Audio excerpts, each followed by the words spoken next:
Nosotros partimos de entender la conquista del desierto como un genocidio porque es un marco conceptual que nos permite dimensionar el presente. Es decir, si nosotros nos quedamos en el marco conceptual de la guerra o la guerra de conquista, como se propusieron los militares, digamos, allá por 1879 y celebraron en la última dictadura en 1979, lo que vemos es, bueno, la confrontación de un grupo contra otro y un grupo vencedor, y el resto, lo lamento, perdieron, ¿no? En cambio, pensarlo en términos de genocidio nos permite, por un lado, dimensionar el nivel de violencia estatal sobre los grupos indígenas de la Norpatagonia, y podemos sumar también el genocidio de los Selknam en la Patagonia Austral, y al mismo tiempo pensar cómo se estructura la sociedad argentina a partir de ese genocidio. Si bien nos centramos, y la víctima en este caso serían los pueblos originarios, entendemos que este ataque va apuntado a reformular la sociedad argentina en su conjunto.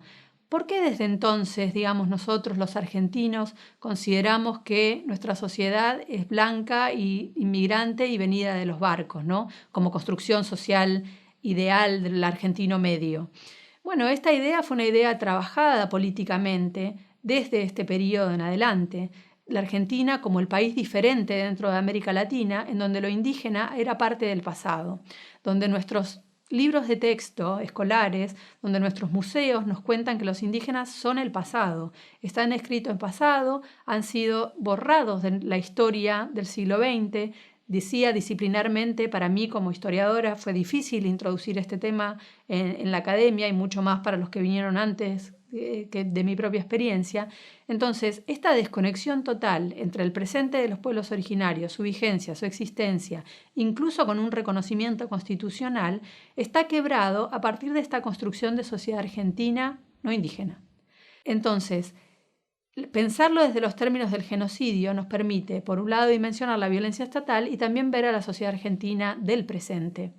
En el presente, entonces, cuando aparecen las demandas indígenas, enseguida detrás vienen una serie de sospechas de qué va a ser indígena, qué va a ser mapuche si este era mi vecino, qué va a ser tehuelche si hasta ayer era el empleado del banco.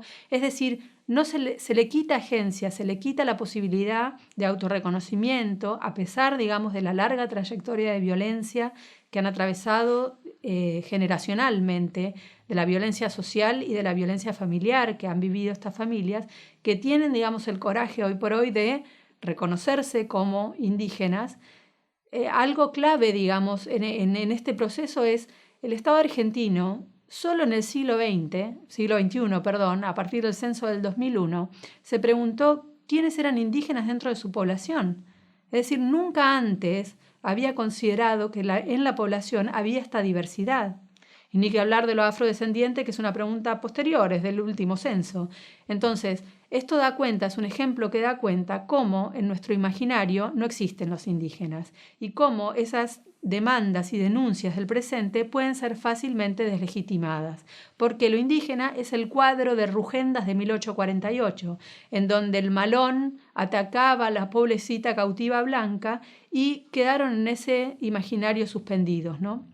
Entonces hoy, si sí se reconoce la agencia indígena se la trata de encuadrar en un tipo de política en particular, cuando nuevamente la historia nos muestra que hubo una diversidad de distintas estrategias políticas, que hubo indígenas que vivieron, digamos, en la zona rural y que hoy por hoy pueden ser indígenas en la zona urbana también, a pesar de nunca haber vivido en el campo. Es decir, cómo se estructura esa identidad que tiene una cantidad de líneas que completar, ¿no? A los argentinos no nos están tomando nota de si sabemos historia argentina, si dónde vivimos o dónde no vivimos, o dónde emigramos o dónde no migramos. Ahora, basta que una persona se presente como tehuelche para que venga una seguidilla de preguntas. Si sabe hablar la lengua, si sabe, digamos, de su cultura y de su ceremonial. Es decir, es un ataque que nos demuestra cómo se discrimina a la población hasta en lo más básico. Es decir, podemos, digamos, prescindir de todo el conocimiento y nadie va a cuestionar nuestra identidad, y el resto tiene que venir munido de un libro gordo de petete para demostrarse como indígena o como tal. Y esto, digamos, tiene efectos graves, ¿no? Porque cuando aparece una comunidad que demanda derechos, enseguida empieza a ser atacada por su trayectoria histórica. Aunque si queremos mirar un poco en la larga duración la historia, vemos que los niveles de violencia a los que han sido sometidos siempre y desde distintas instituciones nos permiten entender los presentes de hoy, ¿no? Es decir, que haya procesos de revitalización de la lengua, porque la lengua intergeneracionalmente se perdió, procesos de revitalización de conocimiento de distintos cuidados de la salud o de distintos tipos de medicina. ¿Por qué no se transmitió de generación en generación? Bueno, porque también hubo un ocultamiento y una estigmatización hacia esto como brujería, ¿no?